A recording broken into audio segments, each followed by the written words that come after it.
Assalamualaikum warahmatullahi wabarakatuh. Perkenalkan, nama saya Hafiz Ramadan. Saya mahasiswa dari Universitas Pamulang, jurusan Teknik Mesin. Baiklah, pada kesempatan kali ini saya akan menjelaskan tentang persiapan menggambar 2D dengan CAD. Sebelumnya saya mendapatkan materi ini referensi dari repositori Kemdikbud. Nah, sebelum kita melanjutkan ke pembahasan materi, saya akan membacakan tujuan pembelajaran materi ini. Setelah menyelesaikan kegiatan belajar satu ini, siswa dapat mengidentifikasi antara lain 1. Mengkaji persiapan menggambar teknik, 2. Menentukan ukuran kertas, 3. Menganalisis konsep aplikasi CAD, 4. Menjelaskan macam-macam pandangan, 5. Mengetahui fungsi etiket gambar, 6. Mindset bidang gambar, dan 7. Mengubah setting gambar dan membuka gambar. Selanjutnya kita masuk ke dalam materi. Uraian materi. Yang pertama yaitu merencanakan gambar. Perencanaan yang efektif dapat memperkecil waktu yang diperlukan untuk menyelesaikan suatu gambar. Biasanya, pengesetan suatu gambar meliputi banyak faktor yang mempengaruhi kualitas dan akurasi dari gambar akhir. AutoCAD akan membantu proses perencanaan menjadi mudah, yaitu dengan memilih dan menetapkan terlebih dahulu. Yang pertama, ukuran kertas di mana gambar akan dicetak. Yang kedua, satuan yang akan digunakan. Yang ketiga, kepresisian yang diperlukan untuk gambar. Dan yang keempat, yaitu nama gambar. Itulah hal-hal yang harus ditetapkan terlebih dahulu sebelum kita memulai menggambar. Selanjutnya, uraian materi yang kedua yaitu menetapkan ukuran kertas gambar. Penggunaan AutoCAD sering berpikir tentang ukuran gambar sebagai ukuran kertas. Nah, di sini apakah kalian tahu apa itu ukuran kertas? Ukuran kertas adalah ukuran dari kertas yang digunakan untuk menata dan mencetak gambar. Pada AutoCAD, ukuran kertas ditentukan dalam pagestu. Nah, di sini saya akan memberikan contoh rumusan untuk mengukur sebuah kertas. Ukuran kertas gambar didasarkan atas ukuran A0 dengan luas sama dengan 1 meter persegi sama dengan 1000 mm persegi. Perbandingan panjang dengan lebar sama dengan sisi dibagi diagonal. Jika sisi sama dengan X dan diagonalnya sama dengan Y, maka diagonalnya Y sama dengan X2. Jadi nilai X merupakan lebar kertas gambar dan nilai Y merupakan panjang kertas gambar. Jadi kesimpulannya dari rumusan ini adalah XY sama dengan X2. Luas A0 sama dengan 1 meter persegi sama dengan 1000 mm persegi. Y sama dengan X2. Uraian materi yang ketiga yaitu kita memulai gambar. Ketika AutoCAD dimulai pertama kali, pada layar akan tertayang secara otomatis kotak dialog Startup. Gambar 3.8, kotak dialog ini menyediakan beberapa metode pemilihan setting gambar. Jika sudah berada dalam sesi AutoCAD, suatu gambar baru dapat dimulai dengan menggunakan perintah New. Akses perintah ini dengan mengklik New dari menu File atau dengan menekan tombol kombinasi Ctrl+N atau ketikan New pada prompt perintah. Selanjutnya pada layar akan tertayang kotak dialog Create New Drawing. Jadi pada kita akan memulai gambar, yang pertama kali muncul pada AutoCAD yaitu kotak dialog Startup. Kotak dialog menyediakan beberapa metode pemilihan setting gambar. Setelah kita berada di kotak dialog Startup, suatu gambar baru dapat dimulai dengan menggunakan perintah New. dengan mengklik New dari menu File atau menekan tombol Ctrl+N. Tahu lebih mudahnya kita mengetik dengan New pada prompt perintah. Setelah itu, layar akan tertayang kotak dialog Create New Drawing.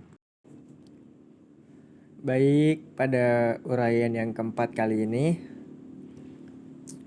sebelum kita membuat gambar, kita akan mempersiapkan layer gambar. Apakah kalian tahu layer itu apa?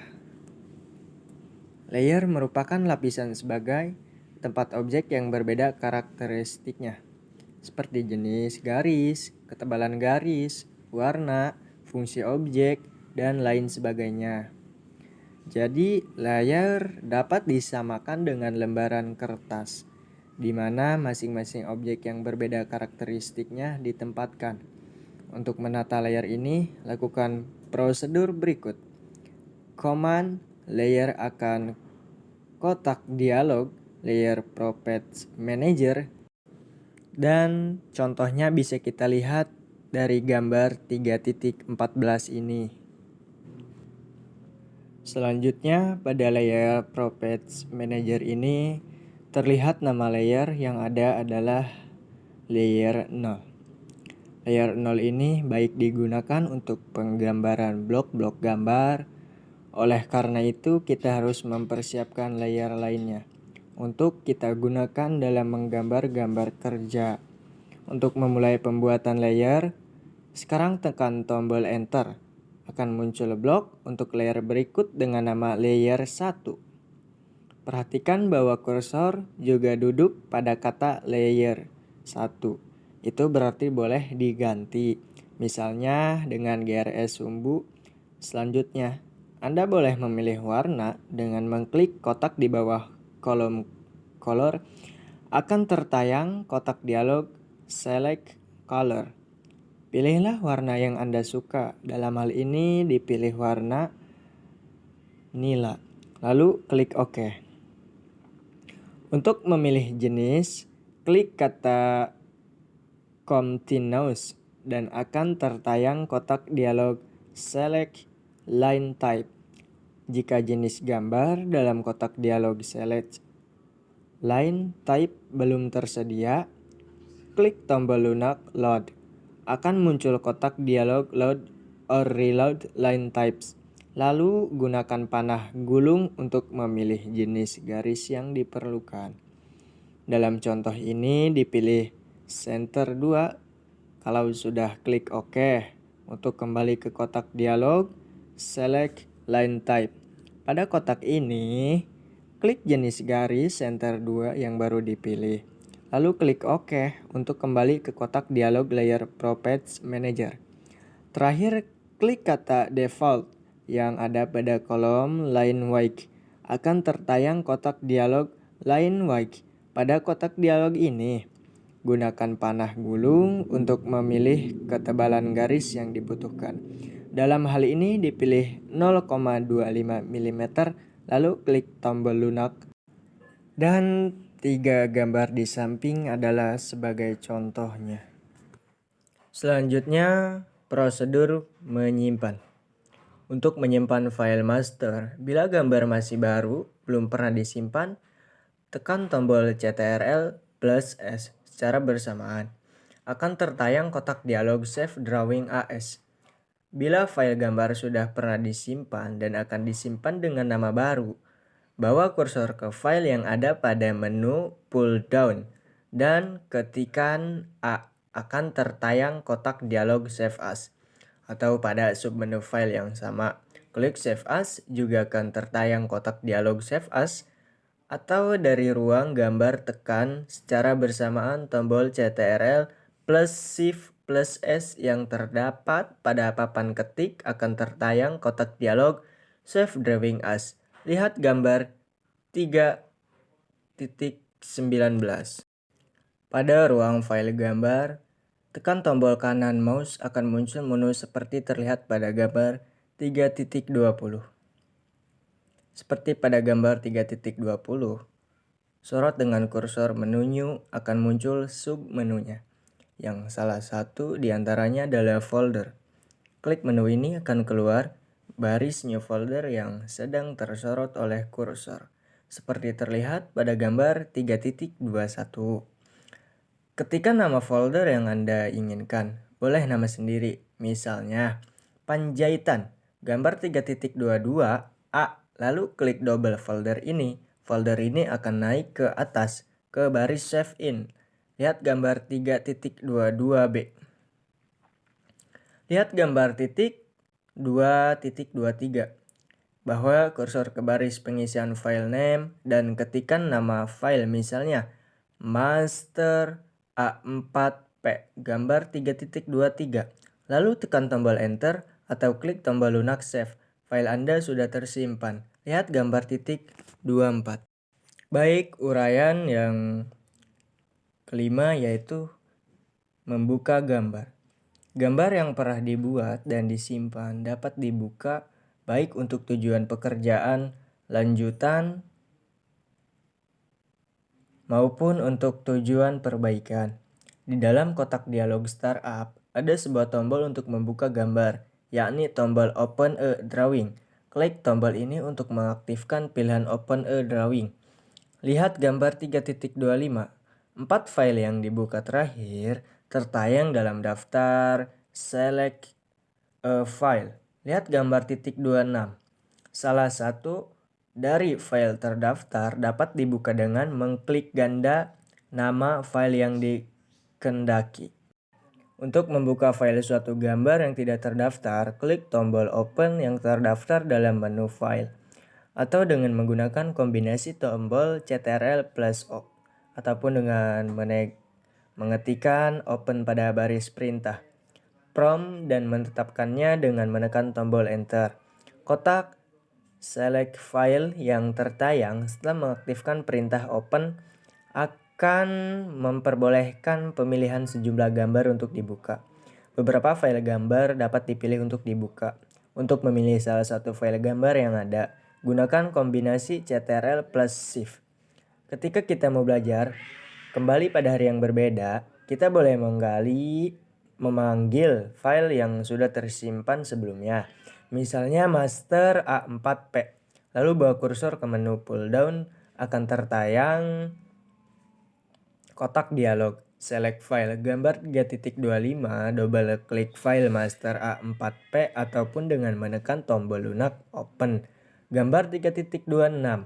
Kita akan memasuki ruang gambar pada CAD dan di sebelah atas monitor terbaca nama file yang kita buka tadi.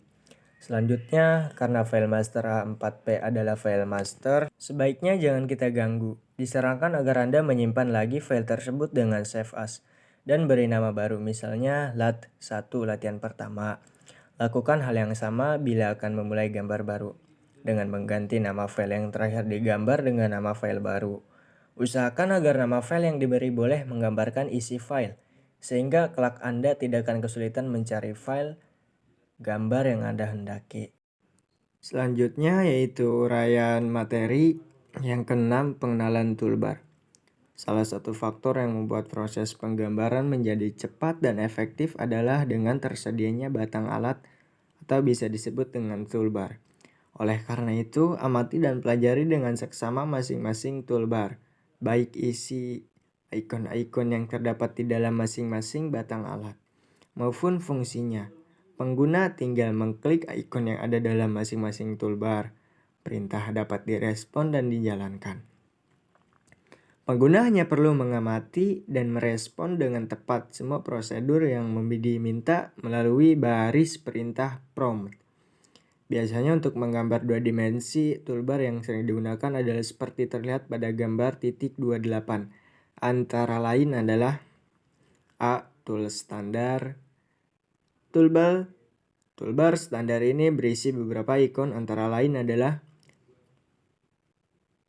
nama, new, fungsi untuk membuka file yang tersimpan dalam template baik berekstensi DWG atau DWS maupun berekstensi DWT. 2. Bagian open. fungsinya untuk membuka file gambar tersimpan. 3. Save, fungsinya untuk menyimpan gambar. 4. Plot, fungsinya untuk mencetak file gambar tertayang. 5. Cut, fungsinya untuk menghapus objek. 5. Copy, fungsinya untuk mengcopy objek atau gambar. 6. Paste, fungsinya untuk merekatkan paste objek yang di-copy di atas. 7. Match property, fungsinya menyamakan sifat-sifat objek dengan objek yang dikehendaki. 8. Pan real time, fungsinya menggeser objek dalam ruang gambar. 9. Zoom real time, fungsinya memperbesar atau memperkecil objek. 10. Zoom window, fungsinya memperbesar dan memperkecil objek yang ada dalam jendela pembesaran. 11. Zoom previous, fungsinya menampilkan tayangan sebelum di zoom. Itulah bagian-bagian dari toolbar standar. Selanjutnya yaitu bagian-bagian dari toolbar draw. Yang pertama, line, fungsinya menggambar garis. Yang kedua, construction line, fungsinya menggambar garis konstruksi. Yang ketiga, polyline, fungsinya menggambar garis banyak tunggal.